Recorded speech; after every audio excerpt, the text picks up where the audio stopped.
ನಮಸ್ತೆ ಮಿತ್ರರೇ. ಮುಗ್ಧತೆ ಎಂದರೆ ಮೂರ್ಖತನವಲ್ಲ. ಸ್ವಾರ್ಥ ವಲಯದಲ್ಲಿದ್ದರೂ ನಿಸ್ವಾರ್ಥ ಮನಸ್ಸಿನಿಂದ ಸುಂದರ ಜೀವನವನ್ನು ನಡೆಸುವುದೇ ಒಂದು ಮುಗ್ಧತೆಯ ಜೀವನ. ಈ ಪೋಸ್ಟನ್ನು ನನ್ನ ಅಕ್ಕನ ಮಗಳಾದ ಸೌಮ್ಯ ಜಯರಾಮ್ ತನ್ನ ಇನ್ಸ್ಟಾಗ್ರಾಮಲ್ಲಿ ಹಾಕಿದ್ದು ನೋಡಿ ನನಗೆ ಬಹಳ ಖುಷಿಯಾಯಿತು. ಇವತ್ತು ನಾನು ಒಂದು ಹೊಸತಾದ ರೆಸಿಪಿಯನ್ನು ನಿಮ್ಮ ಮುಂದೆ ಇಡಲಿದ್ದೇನೆ.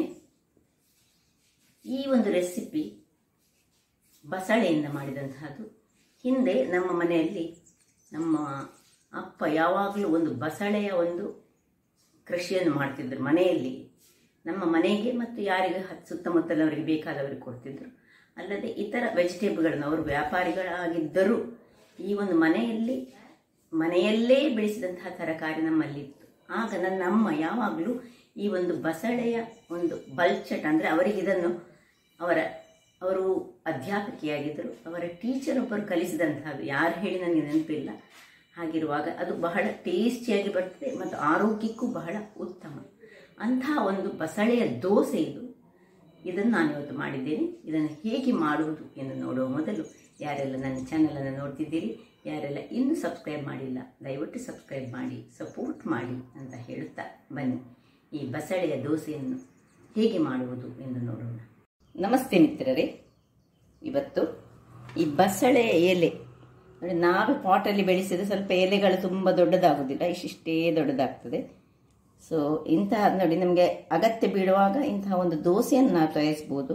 ಇದು ಬಸಳೆಯಿಂದ ಮಾಡಿದಂತಹ ದೋಸೆ. ಬಸಳೆ ನಿಮ್ಮ ಹತ್ರ ಇರದಿದ್ದರೆ ಇದನ್ನು ನೀವು ಈ ಮೆಂತ್ಯ ಸೊಪ್ಪಿನಲ್ಲಿ ಸಹ ಮಾಡ್ಬೋದು, ಪಾಲಕ್ ಸೊಪ್ಪಿನಲ್ಲಿ ಸಹ ಮಾಡ್ಬೋದು, ಯಾವುದೇ ಒಂದು ಸೊಪ್ಪಿನಲ್ಲಿ ಇದನ್ನು ಮಾಡ್ಬೋದು. ಇಲ್ಲಿ ಬಸಳೆ ಸೊಪ್ಪು ನಾನೊಂದು 2 ಹಿಡಿಯಷ್ಟು ತೆಗೆದುಕೊಂಡಿದ್ದೇನೆ. ಪಾಟಲ್ಲಿ ಬೆಳೆಸಿದ್ರೆ ಚೆಂದ ಬೆಳೀತದೆ, ನೀವು ಬೆಳೆಸ್ಬೋದು ಮನೆಗಳಲ್ಲಿ ಇಂಟ್ರೆಸ್ಟ್ ಇದ್ದವರು, ಗಾರ್ಡನಿಂಗ್ ಇದೆಲ್ಲ. ಇಲ್ಲಿ ನೋಡಿ, 1 ಕಪ್ಪಿನಷ್ಟು ನಾನು ಅಕ್ಕಿಯನ್ನು ತೆಗೆದುಕೊಂಡಿದ್ದೇನೆ. ಅಂದರೆ 1 ಲೋಟ, ಕಪ್ಪಲ್ಲ, ಈ 1 ಲೋಟ ಇದರಲ್ಲಿ 1.5 ಗ್ಲಾಸ್ನಷ್ಟು ನಾನು ಅಕ್ಕಿಯನ್ನು ತೆಗೆದುಕೊಂಡಿದ್ದೇನೆ, ಕಪ್ಪಿನಷ್ಟು. ಕೆಲವರು ಹೇಳ್ತಾರೆ ಕಪ್ ಮೆಷರ್ಮೆಂಟ್ ಕೊಡಿ ಅಂತ.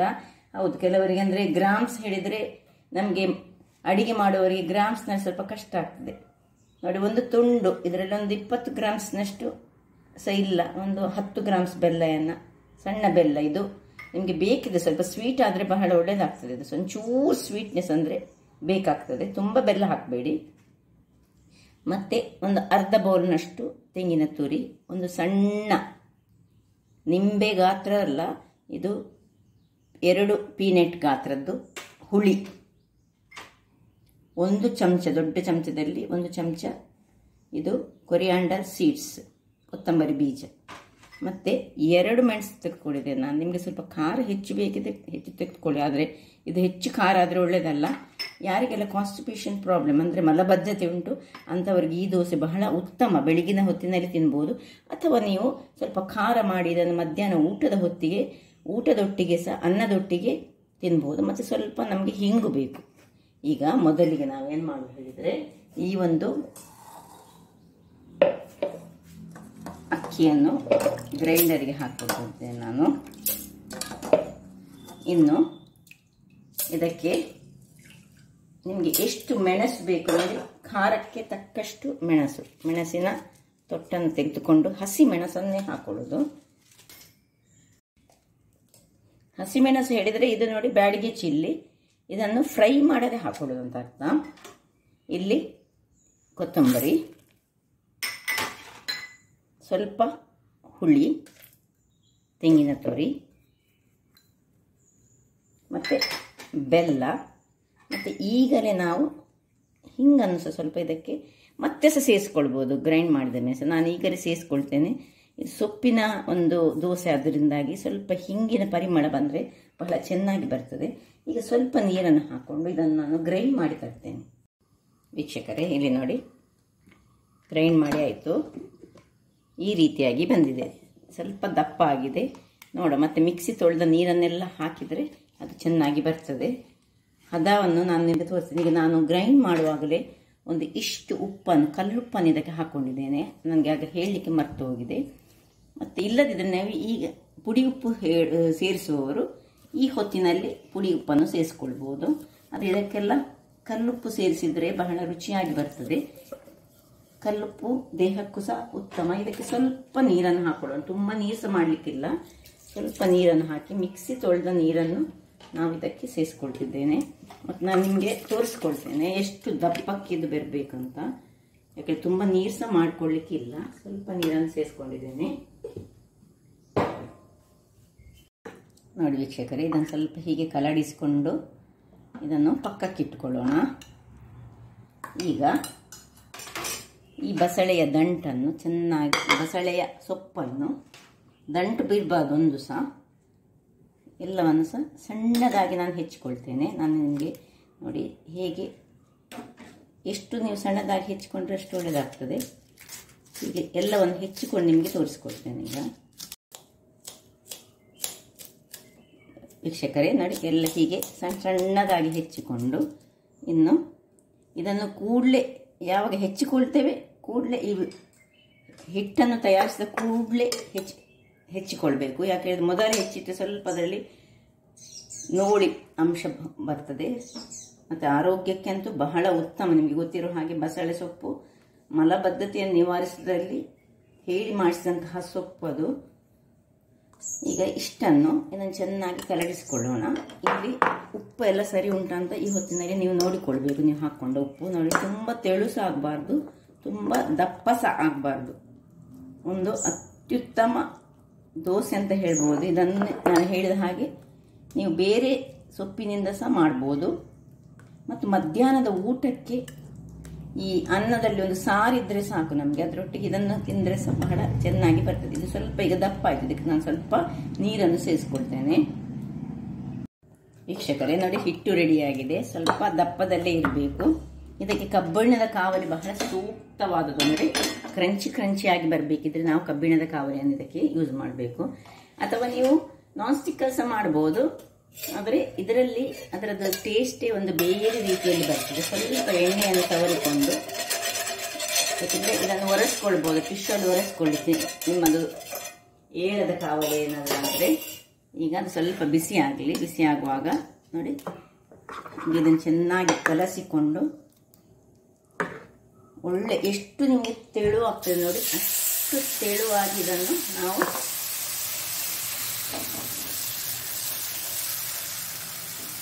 ಹರಡಿಕೊಳ್ಬೇಕು. ನೀವು ಅನ್ನದ ಜೊತೆ ತಿನ್ನೋದಾದರೆ ಖಾರ ಇನ್ನೂ ಸಂಚೂರು ಹೆಚ್ಚು ಮಾಡಿಕೊಳ್ಳಿ. ನೋಡಿ ಎಷ್ಟು ತೆಳು ನೋಡಿ, ಒಳ್ಳೆ ಹೋಲ್ಸ ನೋಡಿ. ಈಗೀಗ ಮಾಡಿದರೆ ಸಹ ಒಳ್ಳೆ ಹೋಲ್ಸ ಬರ್ತಾ ಉಂಟು ನೋಡಿ. ಇದನ್ನು ಮಾತ್ರ, ಇದರ ಹಿಟ್ಟನ್ನು ತುಂಬ ಅಂದರೆ ಮರುದಿವಸಕ್ಕೆಲ್ಲ ಇಟ್ಟು ಮಾಡಬಾರ್ದು ಇದನ್ನು, ಅಥವಾ ಫರ್ಮೆಂಟೇಷನ್ ಎಂತ ಮಾಡಬಾರ್ದು. ಫರ್ಮೆಂಟೇಷನ್ಗೆಲ್ಲ ಹೇಳಿ ಮಾಡಿಸಿದಂಥದ್ದಲ್ಲ. ಈಗ ಇಲ್ಲಿ ನೋಡಿ ಇಷ್ಟು ತೆಳುವಾಗಿ ಮಾಡಿದ ಮೇಲೆ, ಎಷ್ಟು ತೆಳು ಬರ್ತದೆ ಅಷ್ಟು ತೆಳು ಮಾಡಿಕೊಳ್ಳಿ. ನೋಡಿ ಇದರ ಮೇಲೆ ತೆಂಗಿನ ಎಣ್ಣೆ ಹಾಕ್ಕೊಳ್ಬೇಕು. ತೆಂಗಿನ ಎಣ್ಣೆ ಮಾತ್ರ ಇದಕ್ಕೆ ಒಳ್ಳೆ ಒಂದು ಫ್ಲೇವರನ್ನು ಸಹ ಕೊಡ್ತದೆ, ಪರಿಮಳವನ್ನು ಸಹ ಕೊಡ್ತದೆ. ಇನ್ನು ಇದನ್ನು ಮುಚ್ಚಿಟ್ಟುಕೊಂಡು ನಾವು ಹದಾ ಉರಿಯಲ್ಲಿ ಬೇಯಿಸ್ಕೊಳ್ಳೋಣ. ತುರಿಗೆ ಒಳ್ಳೆ ಗಟ್ಟಿ ಉರಿ ಇರಬೇಕು, ದೊಡ್ಡ ಉರಿ. ಈಗ ಹದಾ ಉರಿಯಲ್ಲಿ, ಮೀಡಿಯಂ ಉರಿಯಲ್ಲಿ ಬೇಯಿಸ್ಕೊಳ್ಳೋಣ. ವೀಕ್ಷಕರೇ ಇಲ್ಲಿ ನೋಡಿ ಹೇಗೆ ಚೆನ್ನಾಗಿ ಪರಿಮಳ, ಪತ್ರೊಡೆಯ ಪರಿಮಳ ಬರ್ತಾ ಉಂಟು. ಈಗ ಇದನ್ನು ಪತ್ರೊಡೆ ದೋಸೆ ಅಂತ ಸಹ ಕರೀತಾರಂತೆ. ಅದನ್ನು ನಾವು ಹೆಚ್ಚಾಗಿ ಪತ್ರೊಡೆಯನ್ನು ಮಾಡೋದು ಯಾವುದರಿಂದ ಹೇಳಿದರೆ ಈ ಕೆಸುವಿನ ಎಲೆಯಿಂದ. ಬಟ್ ಇದನ್ನೀಗ ನಾನು ಅಡಿಮೇಲ್ ಮಾಡ್ಕೊಳ್ತೇನೆ. ಇಲ್ಲಿ ನೋಡಿ, ಇದು ಮಾತ್ರ ಈ ಒಂದು ದೋಸೆಗೆ ನೀವು ಸ್ವಲ್ಪ ಬೇಯಿಸುವಾಗ ಒಂದು ಸ್ವಲ್ಪ ಟೈಮ್ ತಾಗ್ತದೆ. ಯಾಕಂದರೆ ಬಸಳೆ ಅದು ಅದರಲ್ಲೇ ಬೇಯಬೇಕಲ್ಲ. ಹಾಗಾಗಿ ನೋಡಿ ಏನು ಚೆನ್ನಾಗಿ ಬಂದು ನೋಡಿ, ಎಷ್ಟು ತೆಳುವಾಗಿ ಸಹ ಉಂಟು. ಈಗ ಇಲ್ಲಿ ಮೇಲಿಗೆ ಸ್ವಲ್ಪ ನೋಡಿ ಎಷ್ಟು ಹೋಲ್ಸ್ಗಳು ಉಂಟು ನೋಡಿ. ಕ್ರಂಚಿಯಾಗಿ ಬಂದರೆ ಬಹಳ ಚೆನ್ನಾಗಿ ಬರ್ತದೆ. ಸ್ವಲ್ಪ ಎಣ್ಣೆಯನ್ನು ಹೀಗೆ ತೆಂಗಿನ ಎಣ್ಣೆಯನ್ನು ಸವರಿಕೊಳ್ಳೋಣ. ಒಂದು 2 ನಿಮಿಷ ಹೀಗೆ ಸಣ್ಣ ಉರಿ, ತುಂಬ ದೊಡ್ಡ ಉರಿ ಬೇಡ. ಯಾಕೆಂದರೆ ಅಡಿ ಮೇಲೆ ಮಾಡಿದಾಗ ಆ ಬಸಳೆ ಸಹ ಅದರಲ್ಲಿ ಚೆನ್ನಾಗಿ ಬೇಯಬೇಕು. ವೀಕ್ಷಕರೇ ನೋಡಿ ಆಯಿತು. ಈಗ ಇದನ್ನು ತೆಗೆದುಕೊಳ್ಳೋಣ. ನೋಡಿ ಏನು ಚೆನ್ನಾಗಿ ಬಂದಿದೆ. ಇಲ್ಲಿಗ ಇನ್ನೊಂದು ದೋಸೆ ಹಾಕುವಾಗ ವೀಕ್ಷಕರೇ ಇದನ್ನು ಒಳ್ಳೆ ಕಬ್ಬಿಣದ್ದಾದರೆ ಇದನ್ನು ಚೆನ್ನಾಗಿ ಕ್ಲೀನ್ ಮಾಡಿಕೊಂಡು ಮತ್ತೆ ಎರಡನೇ ದೋಸೆ ಹಾಕಿ, ಇಲ್ಲದಿದ್ದರೆ ಅದು ಏನಾಗ್ತದೆ ಅಂಟಿಕೊಳ್ತದೆ. ಬಸಳೆ ಅಲ್ವಾ, ಹಾಗಾಗಿ ಸ್ವಲ್ಪ ಎಣ್ಣೆಯನ್ನು ಸವರಿಕೊಳ್ಳೋಣ. ಸೀದಾ ಮಾಡಿದರೆ ಸಹ ಮತ್ತೆ ಎಣ್ಣೆ ಹಾಕಿದರೆ ಸಹ ನಡೀತದೆ. ಹೀಗೆ ಮಾಡಿ ನೋಡಿ, ಒಂದು ತೆಗೆದುಕೊಳ್ಳೋದು.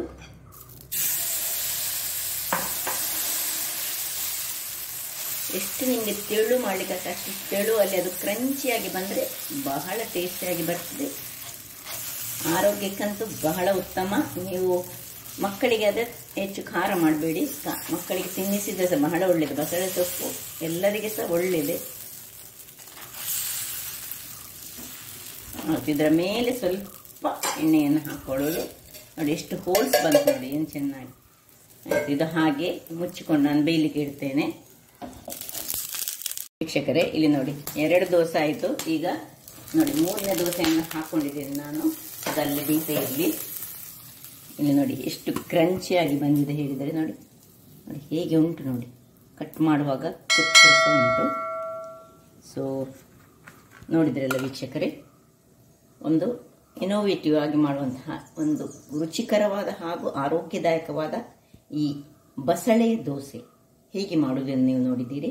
ಹಾಗಾದರೆ ನನ್ನ ಈ ಕುಕಿಂಗ್ ಚಾನಲ್ ನಿಮಗೆ ಇಷ್ಟ ಆದರೆ ಬೋಳೂರು ಸುವರ್ಣ ಚಾನಲನ್ನು ಲೈಕ್ ಮಾಡಿ, ಶೇರ್ ಮಾಡಿ ಹಾಗೂ ಸಬ್ಸ್ಕ್ರೈಬ್ ಮಾಡಿ, ಹಾಗೂ ನನ್ನ ಇನ್ಸ್ಟಾಗ್ರಾಮ್ ಪೇಜನ್ನು ಫಾಲೋ ಮಾಡಿ. ಧನ್ಯವಾದಗಳು.